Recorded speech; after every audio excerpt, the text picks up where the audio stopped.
আসসালামু আলাইকুম ওয়া রাহমাতুল্লাহ। আজকে আমরা ফটোশপের লেয়ার অপশন সম্পর্কে জানবো। লেয়ার ফটোশপের একটা গুরুত্বপূর্ণ বিষয়। লেয়ার সম্পর্কে না জানলে ফটোশপের কিছুই করা যায় না। তাই আমরা আজকে ভালোভাবে এই টিউটোরিয়ালটি দেখব। ডান পাশে এই যে এখানে লেয়ার প্যানেলটা আসে। যদি কোনো কারণে লেয়ার প্যানেলটা এখানে না থাকে তাহলে আমরা উইন্ডোজে ক্লিক করে এই যে এখানে লেয়ার আছে অপশন আছে, এখানে ক্লিক করলে লেয়ার প্যানেলটা চলে আসবে। আর যদি আমরা এটা কিবোর্ড দিয়ে আনতে চাই তাহলে F7 প্রেস করলে চলে আসবে। আমরা যখন কোনো একটা ডকুমেন্ট ওপেন করি সর্বপ্রথম লেয়ার হিসাবে ব্যাকগ্রাউন্ড দেখায়, এই যে এখানে ব্যাকগ্রাউন্ড, আর সেটা লক করা থাকে। আমরা যখন কাজ করব তখন প্রথমেই ব্যাকগ্রাউন্ড লক করা ব্যাকগ্রাউন্ডটি আনলক করে নিতে হবে। এই যে এখানে লকের উপরে ক্লিক করলে এটা আনলক হয়ে লেয়ার 0 হয়ে যাবে। তারপরে আরো নতুন করে লেয়ার নিতে হইলে আমরা এখানে এই নিচে প্লাস চিহ্নতে ক্লিক করলে এক একটা লেয়ার ক্রিয়েট হবে। অটোমেটিক্যালি লেয়ার গুলো লেয়ার 1, লেয়ার 2, লেয়ার 3, লেয়ার 4 এইভাবেই ক্রিয়েট হবে। এখন আমরা এই লেয়ার গুলো যদি ডিলিট করতে চাই তাহলে কিবোর্ডের ডিলিট প্রেস করলে যে লেয়ারটি সিলেক্ট করা আছে সেটা ডিলিট হয়ে যাবে। এছাড়াও আমরা লেয়ার ডিলিট করার জন্য যে লেয়ারটি ডিলিট করতে চাই সেই লেয়ারের উপর রাইট ক্লিক করে ডিলিট লেয়ারে ক্লিক করলে এরকম একটা কোশ্চেন আসবে, ইয়েস দিলে ওই লেয়ারটি ডিলিট হয়ে যাবে। আর যদি আমরা কিবোর্ডের মাধ্যমে লেয়ার ক্রিয়েট করতে চাই তাহলে কন্ট্রোল শিফট চেপে ধরে এন দিলে এখানে লেয়ারের নাম দিতে বলবে। লেয়ারের নাম যদি আমরা দিতে চাই দিতে পারবো, অথবা এন্টার দিলে বাই ডিফল্ট যে নাম আসছে সেই নামে লেয়ার ক্রিয়েট হবে। এখন লেয়ারের কাজ সম্পর্কে আমরা বুঝবো।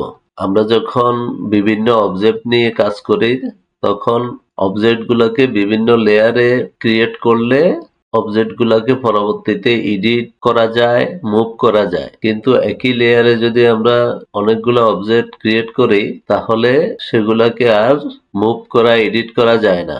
তাই অত্যন্ত সচেতনভাবে আমরা যখন অনেকগুলা অবজেক্ট ক্রিয়েট করব তখন লেয়ারের মাধ্যমে এক একটা লেয়ারে এক একটা অবজেক্ট ক্রিয়েট করব।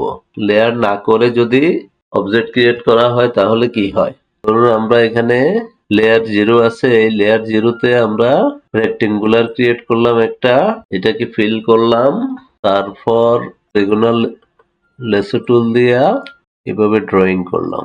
এখন যদি আমরা এটাকে মুভ করতে চাই মুভ টুলে ক্লিক করে আমরা যদি এটাকে মুভ করতে চাই মুভ হবে না, টোটাল ডকুমেন্টটি মুভ হয়ে যাবে। তাহলে আমরা এটাকে মুভও করতে পারবো না, এই দুইটা শেপকে এডিটও করতে পারবো না।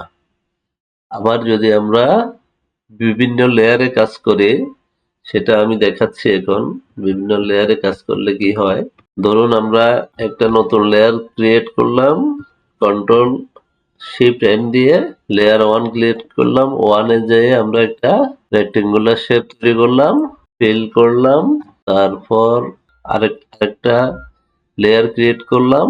প্রথম লেয়ারে স্কোয়ার শেপটি ক্রিয়েট করলাম, 2 নম্বর লেয়ারে পলিগনাল লেসো টুল দিয়ে এই শেপটি ক্রিয়েট করতেছি।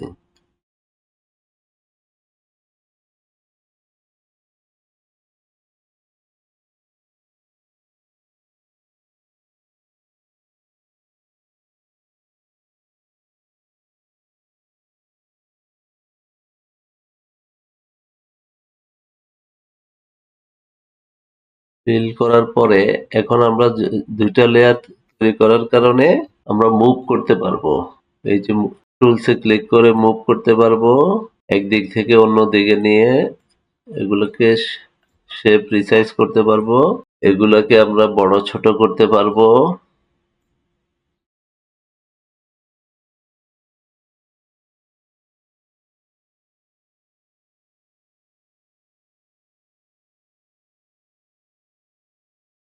এই যে বড় ছোট করতে পারবো, আমাদের ইচ্ছা মতো আমাদের প্রয়োজন মতো আমরা বড় ছোট করে এডিট করে ডিজাইন করতে পারবো।